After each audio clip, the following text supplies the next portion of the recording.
સિલિન્ડરે ભીષણ આગ, 10 માછીમારી બોટ બળીને રાખ. સદનસીબે કોઈ જાનહાની નહીં. સિલિન્ડર બ્લાસ્ટથી આગ લાગ્યાની આશંકા.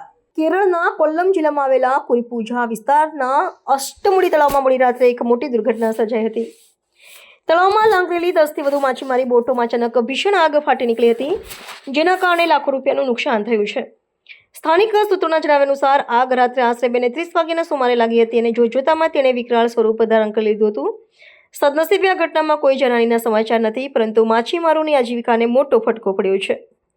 પ્રાથમિક તપાસમાં જાણવા મળ્યું છે કે બોટમાં રાખેલા રસોઈ ગેસના સિલિન્ડરમાં વિસ્ફોટ થવાને કારણે આગ લાગી હોવાની શક્યતા છે. એક પછી એક સિલિન્ડરો ફાટવાના લીધે આગ ઝડપથી પ્રસરી ગઈ હતી અને નજીકમાં ઉભેલી અન્ય બોટને પણ પોતાની ઝપેટમાં લીધી હતી. ફાયર બ્રિગેડની 6 જેટલી ગાડીઓએ ઘટના સ્થળે પહોંચીને કલાકોની જહેમત બાદ આગ પર કાબૂ મેળવ્યો હતો.